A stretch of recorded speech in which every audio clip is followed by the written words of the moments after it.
여러분 안녕하십니까? 뉴스라이브 문을 엽니다. 어르신들이 지하철을 타고 어디를 가장 많이 갈까요? 서울시가 65세 이상 무임교통카드 데이터를 분석해 보니까 할아버지들은 탑골공원이 있는 종로 3가역, 할머니들은 주변에 시장이 있는 청량역과 제기동역에서 가장 많이 내린 것으로 나타났습니다. 어르신들 어딜 가시든 요즘 같은 때는 한낮 더위는 꼭 피하셔야 할 겁니다. 오늘도 많은 소식 준비했습니다. 7월 19일 뉴스라이브 지금부터 시작합니다. 오늘의 헤드라인입니다. 인근 아파트 재개발로 반토막 위기에 처한 장위시장 상인들이 인근 부지에 대체 상가를 요구하고 나섰습니다. 침체된 공릉동 국수거리를 살리기 위해 서울시와 인근 대학이 나섭니다. 간판과 포장지 제작 등 3년간 6억 원이 투입됩니다. 연세로 대중교통 전용 지구가 교통이 혼잡한 인근 도로에 비해 미세먼지 농도가 낮다는 연구 결과가 나왔습니다. 당내 갈등으로 의장 선출이 파행됐던 광진구의회가 의장을 선출했습니다. 하지만 여전히 다툼의 여지가 많이 남아있는 상황입니다.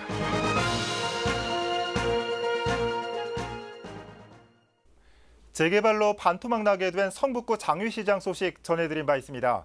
이와 관련해 이승로 성북구청장이 장위시장을 방문했습니다.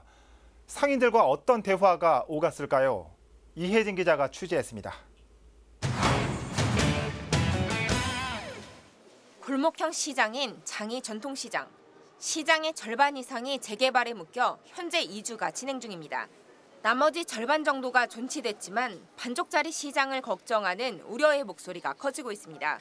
반토막 난 시장이 이전의 명성을 이어갈 수 있을지, 또 공사가 시작되면 손님이 줄진 않을지 걱정이 이만저만이 아닙니다. 우리가 크게 있다가 반 잘라지면 아무래도 이제 길이 이제 저쪽으로 하면 조금 적어지지. 사람이 여기까지 좀 보이지 않을까 그런 생각이지.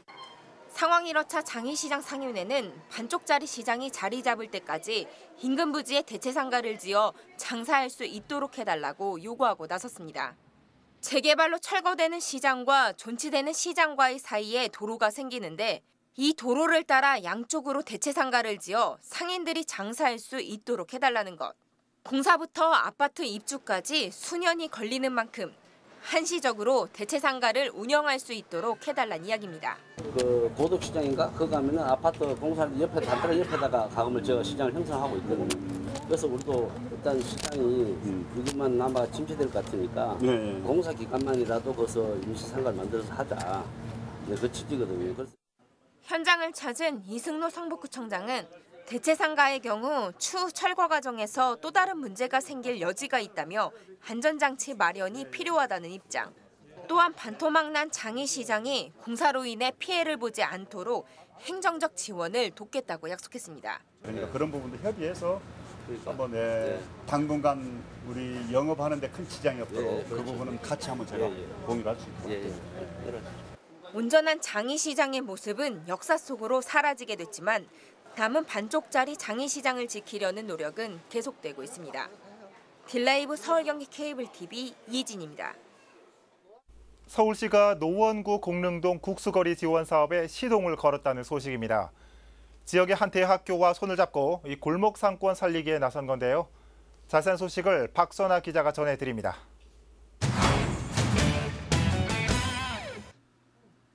쫄깃한 면발과 뜨끈한 국물.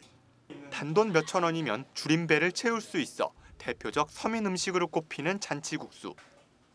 노원구 공릉동에는 국수 가게 20여 곳이 영업 중입니다. 지난 2012년 노원구는 이 일대 1.8km 구간을 국수거리로 지정했습니다. 골목상권 부흥을 기대했지만 현실은 고전을 면치 못하고 있습니다. 근데 활성화한다고 해도 별로 그냥 그닥시고 아무 무슨 저기가 없더라고. 활성화만 한다고 저기했지만. 원인은 무관심과 지원 부족 탓. 이에 따라 서울시가 공릉동 국수거리 살리기에 팔을 걷어붙였습니다. 시민들의 관심을 유도하기 위해 주변 대학교 학생들의 아이디어를 수용하고 있습니다. 인덕대학교 학생들이 참여하는 국수거리 간판 사업을 추진하는가 하면 국수 포장지와 쇼핑백 등에 필요한 제작 비용 지원도 추진 중입니다. 사업에 매달 1년에 2억씩 해서 총 6억 정도 들어가는 걸로 알고 있어요. 그걸로 이제 간판 정비 사업도 하고 뭐 창업 페스티벌도 하고 여러 가지 되게 많이 하는데 그중에 하나가 이제 이번에 나간. 서울시 계획이 발표되자 상인들은 일단 환영하는 분위기입니다. 그러나 가장 시급히 해결해야 할 과제는 부족한 주차 공간 마련이라고 입을 모읍니다. 한영이 입고 이렇게 내려오고 그러면 아쉽다고 하는데 주차 때문에 가는 거야 그냥. 이제 주차 되는 대로 가서 그냥 한 그릇 잡수고 간다네. 현재 서울시는 국수거리 홍보를 위해 태릉 입구역과 공릉역 주변에 관련 포스터를 부착했습니다. 국수거리의 정체성을 담은 정비 사업도 오는 11월 마무리 짓고 일반에 공개할 예정이라고 밝혔습니다. 딜라이브 서울경기 케이블 TV 박선아입니다. 연세로의 대중교통 전용 지구가 교통이 혼잡한 다른 도로에 비해 미세먼지 농도가 낮다는 연구 결과가 나왔습니다. 이번 연구 결과로 교통량을 조절하면 미세먼지를 줄일 수 있다는 걸 증명해낸 셈입니다. 보도에 오신영 기자입니다. 신촌 연세로의 대중교통 전용 지구입니다. 연세로는 주중에 일반 차량은 통행할 수 없고 버스만 운행이 가능합니다. 또 주말에는 차 없는 거리가 운영돼 차량 운행이 전면 통제됩니다. 신촌 연세로와 같이 교통량이 통제되면 인접 도로에 비해 미세먼지 농도가 낮은 것으로 나타났습니다. 국립환경과학원은 지난 4월 24일부터 9일간 연세로와 차량 통행이 많은 신촌역 주변 도로의 미세먼지 농도를 분석했습니다. 분석 결과 연세로가 신촌역 인근 도로에 비해 미세먼지는 3.6 마이크로그램 퍼 세제곱미터가 낮고 미세먼지 생성원인 물질인 황산화물이 37.2%, 질소산화물이 44.5% 낮은 것으로 나타났습니다. 또 미세먼지 주요 성분인 질산염은 30.6%, 원소탄소는 29.6% 낮게 분석됐습니다. 교통량을 제한하는 것만으로도 미세먼지 저감에 효과가 있다는 것이 실험으로 증명된 겁니다. 공공기관 차량 운행 제한 등을 실시하고 있는데요.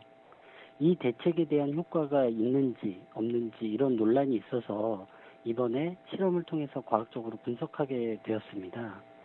미세먼지 저감을 위한 방법으로는 현재 차량 이부제와 노후 경유차 운행 제한 등이 실시되고 있습니다. 교통량 조절이 미세먼지 저감에 효과가 있다는 연구 결과가 나옴에 따라 미세먼지를 줄이기 위한 다양한 노력이 이어질 전망입니다. 딜라이브 서울경기 케이블 TV 오신영입니다.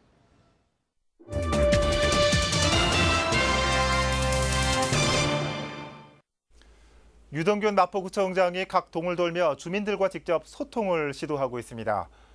상암동 복합쇼핑몰과 서부광역철도가 이슈인 성산 1동에서는 마포구가 사업 추진에 적극적으로 나서겠다고 밝혔습니다. 천서연 기자입니다. 100여 명의 주민들이 모인 마포구 성산 2동 주민센터.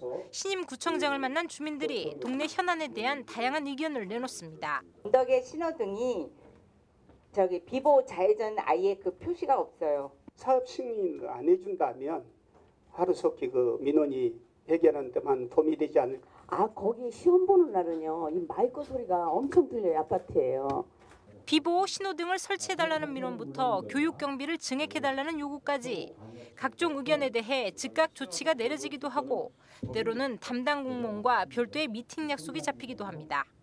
그죠? 전멸등인데 이렇게 방향 지시등을 좀 해달라는 것 같아요. 그래서 우리 회장님께서 지구대로 좀 방문하셔서 지구대장님에게 좀 말씀을 해주시면 딱 해결됨 써 있습니다. 벌써 얼굴에. 민선 7기 출범을 맞아 신임 유동균 구청장이 주민들과 직접 소통을 시도합니다. 마포구 16개 동 전체를 돌며 4년간의 구정 운영 방향에 대해 밝히고 주민들의 다양한 의견을 듣는 것, 마을 현안에 대한 공유는 물론 제안된 내용을 각종 사업에 반영하겠다는 취지입니다. 주민은 무엇을 원하는지, 무엇을 바라는지를 알아야 구정의 방향을 잡습니다. 구정의 방향을 잡기 전에 주민에게 묻다. 그런 취지로 생각. 복합 쇼핑몰과 서부광역철도 사업 등 마을 최대 현안에 대한 구청장의 입장이 재확인되기도 했습니다. 주민들이 원하는 한 사업은 조속히 추진돼야 하고 구가 이를 위해 적극적으로 나서겠다고 밝혔습니다. 조기 착공, 성산역 신설로 가야 되고요.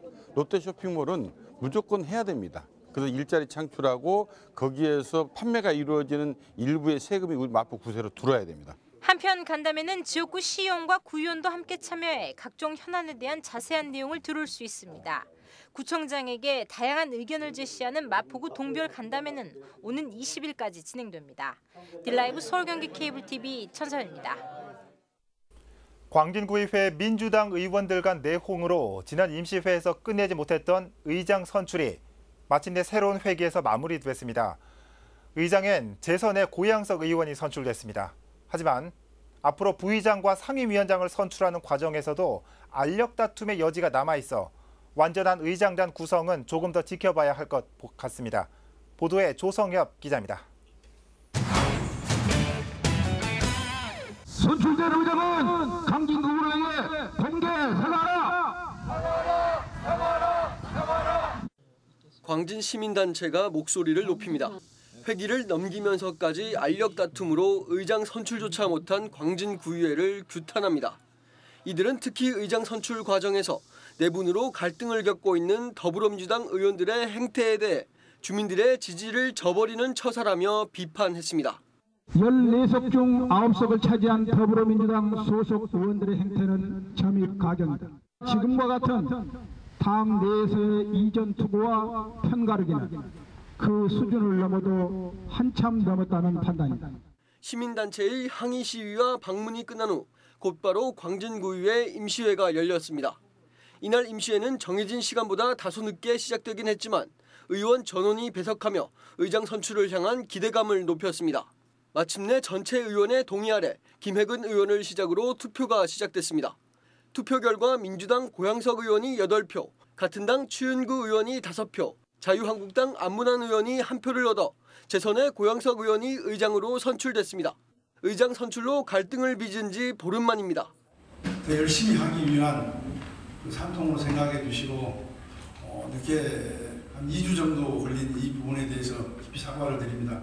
구정 발전을 위해 내실 있는 의정활동을 펼칠 수 있도록 최선을 다할 것을 약속드립니다. 고양석 의원이 의장으로 선출되자 임시 의장을 맡아 함께 경쟁을 벌였던 추윤구 의원은 작심한 듯 말을 쏟아냅니다. 기존에 의장을 했던 의원은 의장 후보에서 제외하라는 민주당 서울시당 지침은 지나친 간섭이라는 것, 또한 지역 국회의원과 시당 관계자가 의장 후보 선출에 관여한 것을 두고도 의회 자율성을 해친 처사라며 비판의 목소리를 냈습니다. 외부에서 자율적으로 해야 될 신성한 의회 전당 의원들의 자유권을 침해하고 이런 행위들은 앞으로는 있어서는 안 된다고 생각하면서 제가 임시 의장의 사회를 마치겠습니다. 우여곡절 끝 의장은 선출됐지만 부의장과 상임위원장 선출 등 아직 남은 과제가 많은 상황. 광진구의회는 이번 주 내 모든 의장단 구성을 끝낸다는 계획이지만 부의장과 상임위원장을 두고도 알력 다툼의 조짐을 보이고 있어 또 회기를 연장하는 것 아니냐는 우려가 나오고 있습니다. 딜라이브 서울경기 케이블TV 조성엽입니다.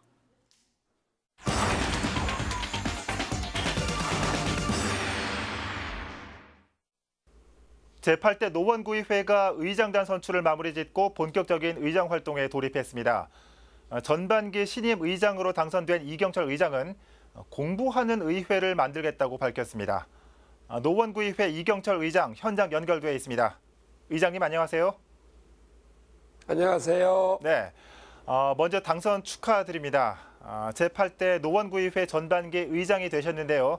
당선 소감부터 전해주실까요?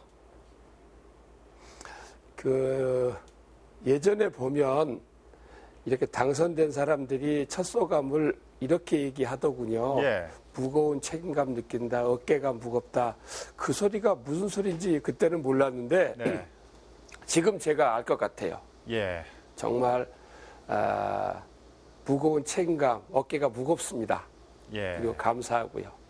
어깨가 무겁다는 말씀 해주셨는데 의장, 부의장 선거도 그렇고 이 상임위원장 선출도 별 잡음 없이 마무리됐습니다. 역대 의회 때와 비교해봤을 때 전례가 없는 것 같기도 하고요. 이번 전반기 의장단 선출 어떻게 보시는지 궁금합니다. 저희가 8대 의회인데요. 예. 7대 의회까지 14번의 선거가 있었는데 만장일치로 이렇게 뽑아주신 거는 매우 드문 일이라고 들었습니다. 예. 그건 역시 우리 의원님들이 그래 몰아줄 테니 만장일치 해줄 테니 잘 해야 된다라는 주문으로 알고 있습니다. 예. 자, 이 다른 의회도 마찬가지지만 노원구의회에도 초선 의원의 비율이 높습니다. 의장이자 3선 의원으로서 어깨가 또 한 번 더 무거워지실 것 같기도 합니다. 전반기 노원구의회를 어떻게 이끌어 나갈 계획이신지 의회 운영 방향에 대해서 마지막으로 한 말씀 부탁드립니다. 옆에서 이런 우려들, 걱정들을 제게 많이 합니다. 초선들만 있어서 초선들이 많아서 어떻게 하겠느냐. 근데 그것을 뒤집어 보면 초선 의원님들의 그 높은 열의를 잘 활용을 하면 훌륭한 의회가 된다고 생각합니다. 예. 저의 이번 8대 전반기는 따지는 의회거든요. 네. 따지려면 뭘 알아야 되지 않겠습니까? 모르고 어떻게 따지겠어요. 그래서 따지는데 뭘 알고 따지려면 공부를 많이 해야 된다. 그래서 그렇군요. 다음 주부터 우리 의원님들 3일 동안 시쳇말로 빡세게 공부합니다. 예. 그래서 따지는 의회를 하겠습니다. 그렇군요. 예. 지금 말씀하시는 것처럼 따지는 의회, 그렇기 위해서 이 공부하는 노원구의회의 모습 기대하겠습니다.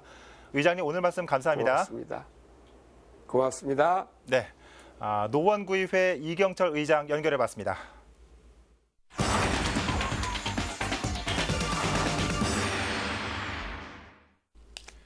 지난 2014년 석촌호수에 띄워진 1톤짜리 대형 고무 오리 러버덕이라고 기억하십니까? 이 러버덕을 시작으로 그동안 다양한 공공예술 작품들이 석촌호수를 수놓았는데요. 올해는 조금 더 특별한 캐릭터가 호수 위에 떠 있다고 합니다.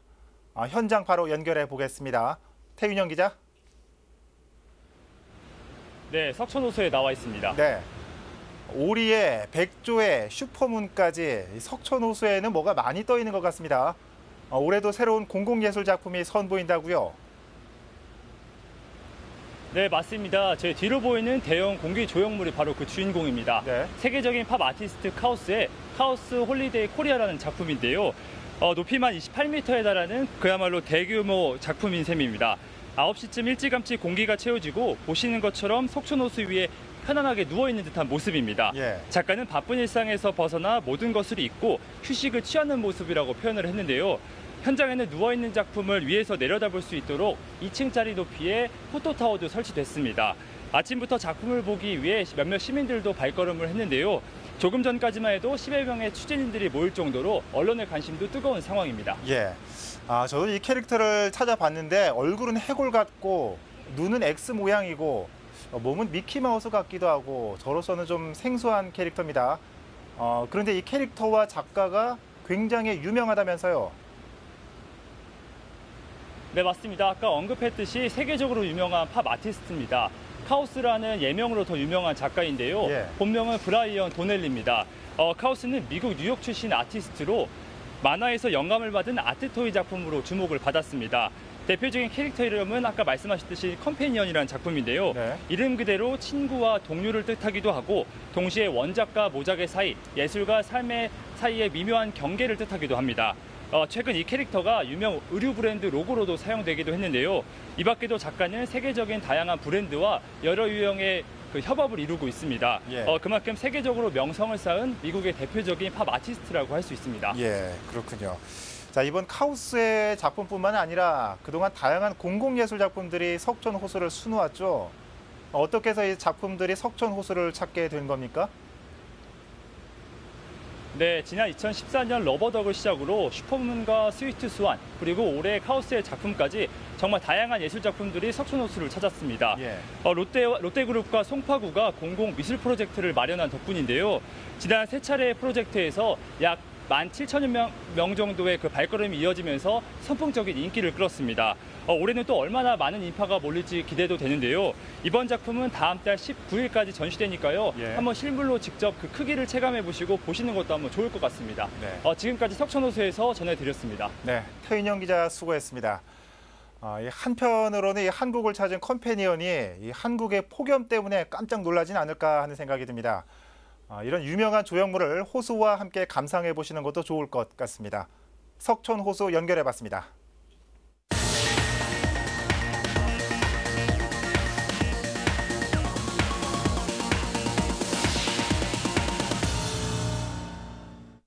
초등생을 둔 학부모님들은 이 학교 시간에 맞춰 아이를 데리러 학교 앞까지 가시는 분들 많으실 겁니다. 어린이 보호구역으로 지정돼 있긴 하지만 교통사고 불안을 지울 수 없는 것도 한 이유일 겁니다. 스쿨존 내 안전시설도 점차 새롭게 진화하고 있습니다. 엄종교 기자입니다. 구로구의 한 초등학교 앞입니다. 경사진 통학로를 지나는 차량들로 학생들의 사고 위험에 대한 주민들의 불안감이 높습니다. 등교 시간과 끝나는 시간이 아주 위험해요. 아차 하면 뭐 그냥 여긴 비탈길이고 그러니까 각별히 조심해야 될 거라고 생각을 합니다. 그런데 최근 이곳 학교 주변이 새 단장을 마쳤습니다. 이름하여 아마존 사업. 차로에는 차량의 제동 거리를 줄이기 위해 미끄럼 방지 포장이 적용됐습니다. 여기에 요철 포장과 지그재그 형태의 차선은 운전자들의 서행을 유도하기 위해 고안됐습니다. 구로구는 최근 학부모들의 의견을 반영해 2억 4천여만 원의 예산을 들여 지역 내 2개 학교에 대한 아마존 사업을 벌였습니다. 아이들의 사고 예방은 물론 학부모들의 불안감을 조금이나마 줄여주기 위한 것으로 앞으로 모든 학교로 확대됩니다.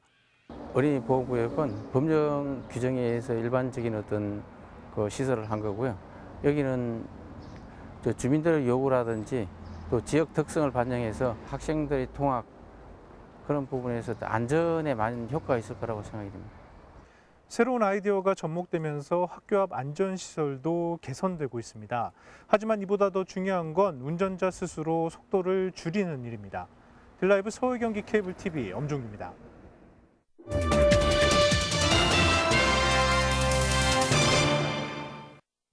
내일부터 서울시 공공자전거 따릉이가 무료 헬멧 대회에 나섭니다. 일단 이용률이 높은 여의도에서 시작하는데 이 관건은 여럿이서 함께 쓰는 공공 헬멧을 이용객들이 얼마나 많이 이용할까, 그리고 과연 관리가 잘 될까입니다. 자전거 헬멧 착용 의무화가 2달여 앞으로 다가온 가운데 이번 시범 운영이 공공자전거 운영 방향에 적지 않은 영향을 미칠 것 같습니다. 뉴스라이브 마칩니다. 시청해 주셔서 고맙습니다.